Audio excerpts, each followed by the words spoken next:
अग्निपथ को लेकर के प्रोटेस्ट हो रहा है। अग्निपथ को लेकर के जो प्रोटेस्ट हो रहा है उसमें 2 क्लिप सामने आई, 2 वीडियो सामने आई। उसमें एक वीडियो सामने आती है और उसमें कुछ लड़के कहते हैं कि हम आतंकवादी बन जाएंगे। आप बताइए, कल को डॉक्टर उदितराज उतरे,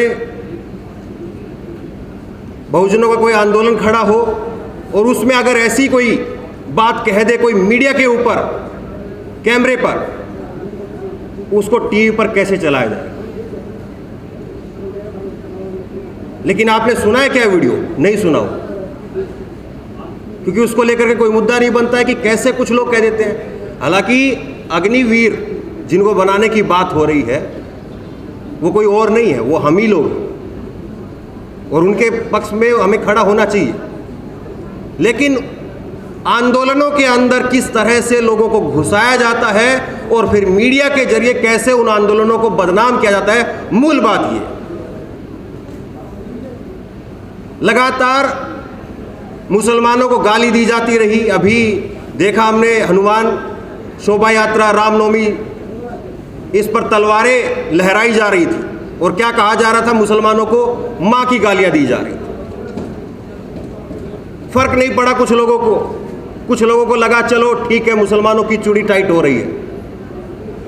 लेकिन इसी अग्निपथ में ये जो प्रोटेस्ट हो रहा है, इसमें एक वीडियो क्लिप वायरल होती है और उसमें मोदी को मां की गाली दी जा रही है।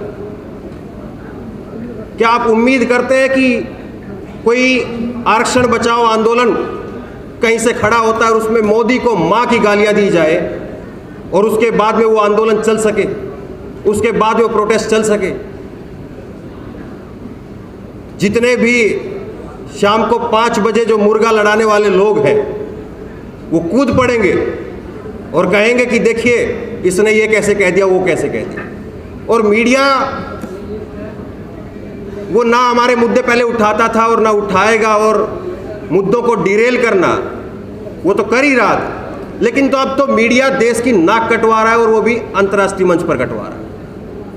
जो ये नुपुर शर्मा वाला जो कांड हुआ, इसमें नुपुर शर्मा से ज़्यादा जिम्मेदार जो है वो चैनल है। उस चैनल ने, वो नविका कुमार ने एक बार उसको रोका तक नहीं।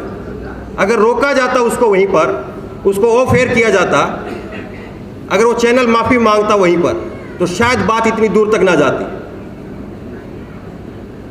लेकिन उस बात को जो है ना उन्होंने हटाया, ना उनको रोका, और उसके बाद में वो बात बाहर तक गई और फिर कैसे जो है वो अरब कंट्री उनका विरोध हुआ और फिर मोदी जी को जाकर के कार्रवाई करनी पड़ी।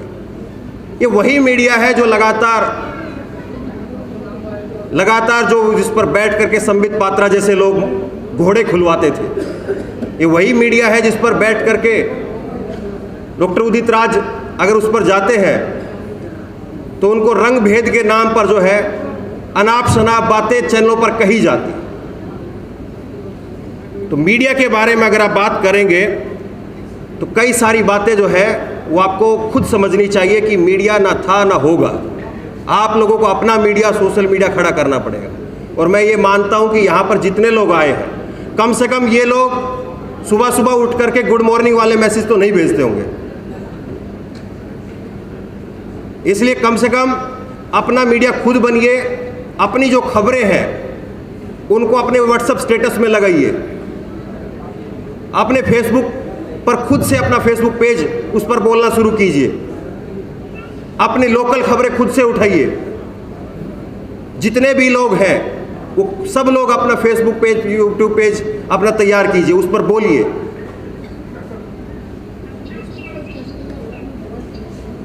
ये बहुत ज़रूरी है इस वक्त में, क्योंकि जिस तरह से मीडिया इस वक्त में है उससे आप उम्मीद नहीं कर सकते। और जब तक उसके पैरेलल में हम अपनी आवाज़ को उतनी तेज़ नहीं कर देंगे, तब तक जो है यह आंदोलन, कोई भी आवाज़ वो कामयाब नहीं हो सकती। और नवाज देवबंदी साहब ने कहा था कि जलते घर को देखने वालों, फूस का छप्पर आपका है, आपके पीछे तेज हवा, आगे मुकद्दर आपका है।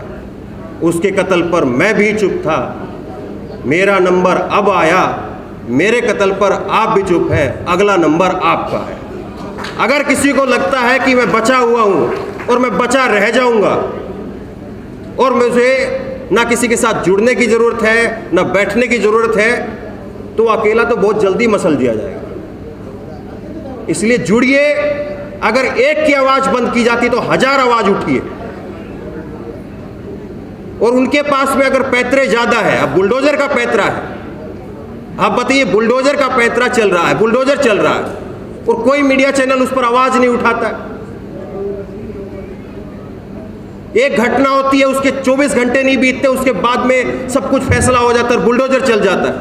कोई उस पर आवाज़ नहीं उठाता कि साहब ये बुलडोजर चल कैसे रहा है। तो इसलिए बहुत ज़रूरी है, जब वो एक के बाद एक नए हथकंडे निकाल करके लेकर के आ रहे हैं, तो आपको किसी एक व्यक्ति के पीछे खड़े होने से काम नहीं चलेगा कि चलिए फला आदमी हमारी बात बोल रहा है, फला चैनल हमारी बात बोल रहा है। मैं सोशल मीडिया के चैनलों के लिए भी बोल रहा हूँ कि कोई एक चैनल अगर आपकी बात बोल रहा है, कोई एक चैनल अगर आपकी आवाज़ उठा रहा है, तो केवल उसके पीछे खड़े होकर के या उसी को देख करके मत ठहर जाइए, खुद भी आवाज़ उठाइए। क्योंकि मौजूदा दौर ऐसा है कि ना जाने कब किसको कहां से शुरुआत करनी पड़ जाए, कब किसकी आवाज़ को खामोश कर दिया जाए, कब किसके चैनल डिलीट हो जाए, कब क्या हो जाए, कोई नहीं जानता इस बात। इसलिए ज़रूरी यह है कि एक आवाज़ अगर खामोश होती है तो 1000 आवाज़ उसके पीछे खड़ी हो, 1000 आवाज़ उसके बाद में शुरू हो जाए। ये आप सबको करना होगा। जागरूक बनिए और ये समझिए कि जो चीज़ें आपके पास में है उनको हम कैसे इस्तेमाल कर सकते हैं, ये ज़रूरी है आज। और अगर आप ये नहीं कर पाएंगे और अगर आप दूसरों के भरोसे बैठे रहेंगे तो आप मारे जाएंगे। आपके लिए कोई लड़ने के लिए नहीं है। और देखिए, सबसे बड़ी बात यह है कि इस वक्त में जब डॉक्टर उदित राज की अगर हम बात करें, इस वक्त में ज़रूरी यह है कि हम लोगों की आवाज़ मजबूत भी करें, उनके हाथ भी मजबूत करें। मैं बात कहना नहीं चाह रहा, उदित राज जी ने कह दी, तो ये हम लोगों को सोचना चाहिए। एक दूसरे की फाइनेंशियली मदद भी करना, वो भी आप ही का काम है। तो बेसिक चीज़ें हैं, वो बेसिक चीज़ों को ही अगर आप पकड़ लेंगे तो ही बहुत कुछ जो है बना सकते हैं। मीडिया से आप उम्मीद मत करिए, ना लोग, मैं समझता हूँ कि यहाँ पर आए हुए लोग कर रहे होंगे, लेकिन गांव-गांव में, शहरों में जा करके लोगों को यही समझाइए कि आवाज़ मजबूत करना, एक दूसरे की मजबूत आवाज़ करना, वो बहुत ज़रूरी है। और अगर नहीं करते हैं तो नुकसान किसी और का नहीं है, नुकसान आप खुद का है। मुझको यहाँ पर समय दिया डॉक्टर उदित राज जी, आपका बहुत बहुत धन्यवाद।